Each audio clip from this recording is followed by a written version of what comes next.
2026년 초 시장은 그림이 좀 묘했습니다. 비트코인은 사람들이 기대한 만큼 세게 못 갔고요. 금은 딱 안전자산처럼 움직였고, 유가는 갑자기 존재감이 확 커졌죠. 그런데 여기서 진짜 중요한 건 따로 있었습니다. 이게 그냥 코인 시장 안에서만 벌어진 일이 아니었다는 거예요. 연준도 있었고, 금리도 있었고, 중동 리스크도 있었습니다. 그러니까 화면에 보이는 자산은 제각각인데, 뒤에서 흔든 손은 꽤 연결돼 있었던 거죠. 이게 무슨 뜻이냐면요. 원래 비트코인은 한동안 디지털 골드라고 불렸잖아요. 불안할 때 피하는 쪽, 그러니까 약간 비상식량 같은 자산으로 보는 시선도 있었죠. 그런데 이 시기엔 분위기가 좀 달랐습니다. 막상 움직이는 걸 보면 금보다는 미국 증시 쪽에 더 가까웠어요. 쉽게 말하면 피난처처럼 보이기보다는 위험자산 줄에 더 자주 서 있었던 겁니다. 시장이 바로 표정을 바꾼 순간이 있었어요. 그게 1월 30일이었습니다. 트럼프 대통령이 제롬 파월의 후임으로 케빈 워시를 지명하자마자 시장이 바로 반응했죠. 주식은 힘이 좀 빠졌고 달러는 강해졌습니다. 이걸 그냥 사람 하나 바뀌는 인사 뉴스로만 보진 않았다는 뜻이죠. 시장 입장에선 이거 연준 운영 방식 자체가 달라질 수도 있겠네. 이렇게 받아들인 거예요. 그러니까 이름이 바뀐 게 아니라 돈이 움직이는 방식이 바뀔 수 있다는 신호로 본 겁니다. 그런데 왜 이렇게 예민했을까요? 연준 의장은 그냥 금리 버튼만 누르는 사람이 아니기 때문입니다. 시장에서는 거의 건물 전체, 전기랑 냉난방을 맡은 관리자처럼 보죠. 누가 들어오느냐에 따라 돈의 온도도 달라지고 투자 심리도 달라집니다. 같은 건물이어도 에어컨을 세게 트느냐, 난방을 줄이느냐에 따라 분위기가 완전히 달라지잖아요. 시장은 연준 의장을 딱 그런 식으로 보는 거예요. 워시는 한쪽에서는 낮은 금리를 말한 적도 있고요. 또 한쪽에서는 연준의 대차대조표는 줄여야 한다고도 했습니다. 여기서 대차대조표라는 말이 좀 딱딱하죠? 쉽게 말하면 연준이 들고 있는 엄청 큰 장바구니입니다. 장바구니가 크면 담을 수 있는 게 많고 작아지면 시장이 느끼는 여유도 달라질 수 있죠. 그러니까 시장은 금리만 본 게 아니에요. 앞으로 돈의 흐름을 얼마나 넉넉하게 둘까 이것도 같이 본 겁니다. 낮은 금리를 말한 적도 있고 동시에 장바구니는 줄이자고 했으니 시장 입장에선 해석할 포인트가 하나가 아니었던 거죠. 이제 핵심으로 들어가 보겠습니다. 비트코인은 왜 금이 아니라 주식처럼 움직였을까요? 여기서 제일 중요했던 건 상관관계였습니다. 상관관계라는 말이 좀 어렵게 들릴 수 있는데요. 그냥 둘이 얼마나 같이 웃고 같이 우느냐 정도로 생각하면 쉬워요. 누가 오를 때 같이 오르고 누가 흔들릴 때 같이 흔들리는지 보는 거죠. 그 시기 비트코인은 금보다 미국 증시와 더 비슷하게 반응했습니다. 그러니까 이름은 비트코인인데 행동은 꽤 위험자산 쪽에 가까웠던 거예요. 그런데 왜 그렇게 됐을까요? 비트코인이 점점 더 제도권 자산처럼 묶여서 거래되기 때문입니다. 이건 좋은 점도 있고 불편한 점도 있어요. 자금 규모가 커질 수도 있고 관심도 더 커질 수 있죠. 예전보다 더 많은 투자자들이 보게 되고 더 큰 판에서 같이 다뤄질 수도 있습니다. 그런데 반대쪽도 있어요. 시장 전체가 겁먹으면 같이 팔릴 가능성도 커집니다. 쉽게 말하면 동네 운동장에서 뛰다가 프로리그에 들어간 건데요. 조명이 커진 만큼 압박도 같이 커진 거죠. 여기서 또 하나 봐야 하는 게 시장 깊이입니다. 말은 어려운데 그냥 수영장 물 높이라고 생각하면 훨씬 쉬워요. 물이 깊으면 누가 풍덩 뛰어들어도 크게 티가 안 나죠. 그런데 물이 얕으면 작은 움직임에도 물이 확 튑니다. 시장도 비슷해요. 주문이 두껍고 탄탄하면 충격을 좀 흡수하고 얇으면 작은 매매에도 가격이 크게 흔들리죠. 이 시기 비트코인 시장이 딱 조금 더 얕아진 상태였습니다.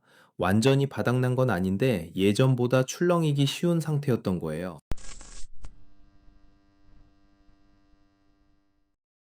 두 번째 큰 변수는 중동이었습니다. 호르무즈 해협이 흔들리자 유가가 제일 먼저 그리고 제일 직접적으로 반응했죠. 시장은 그때 석유가 제대로 이동할 수 있나를 먼저 보기 시작했습니다. 이건 원유만의 문제가 아닙니다. 물류도 있고 운송비도 있고 결국 물가도 있어요. 그러니까 유가가 흔들린다는 건 기름값만의 문제가 아니라 경제 전체의 비용선이 흔들릴 수 있다는 뜻이죠. 이게 어느 정도 느낌이냐면요. 도시 한복판 큰 교차로가 막힌 거랑 비슷합니다. 차 한 대만 늦는 걸로 안 끝나죠. 택배도 밀리고 출근도 꼬이고 일정도 엉켜요. 그러다 보면 도시 전체가 괜히 답답해지잖아요. 호르무즈 해협이 흔들리는 것도 비슷한 겁니다.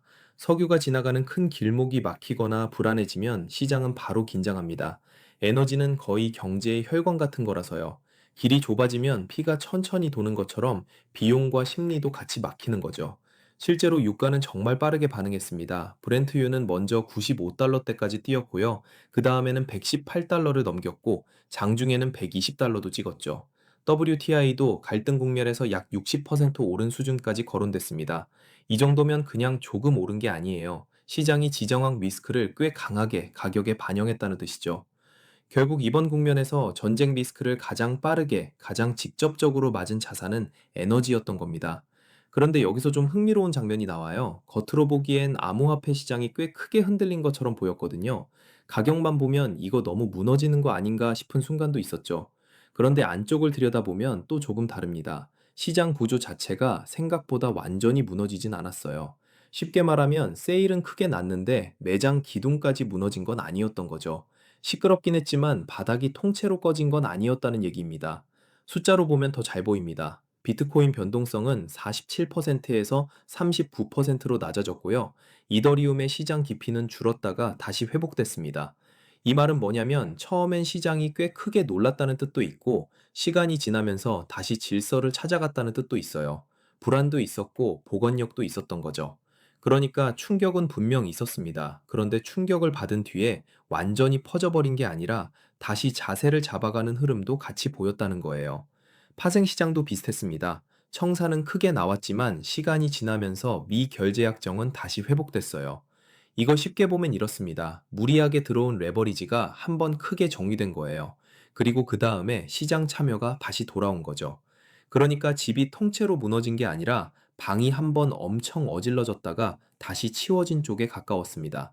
한번 쓸어내린 뒤에 판이 다시 정돈된 거죠. 그렇다고 비트코인이 계속 약하기만 했던 건 또 아닙니다. 중동 분쟁 초기 일부 구간에선 오히려 상대적으로 선방하는 모습도 있었죠. 그런데 여기서 바로 역시 완벽한 안전자산이네 라고 가면 좀 빠릅니다. 그렇게 단순하게 보기엔 어려웠어요. 반등도 있었고 동시에 거시 변수의 제약도 계속 있었거든요.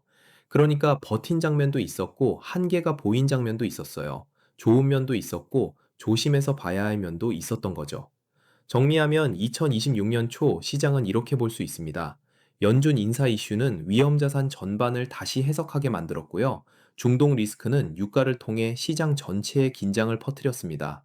그리고 비트코인은 분명 흔들리긴 했지만 시장 구조 자체는 예전보다 조금 더 성숙한 모습을 보여줬죠. 결국 이제 비트코인을 보려면 코인 뉴스만 봐서는 부족합니다. 금리도 봐야 하고, 유가도 봐야 하고, 지정학도 같이 봐야 하죠. 예전엔 코인만 따로 보는 느낌이 있었다면, 이제는 전체 시장 지도 안에서 같이 읽어야 하는 자산에 더 가까워진 겁니다.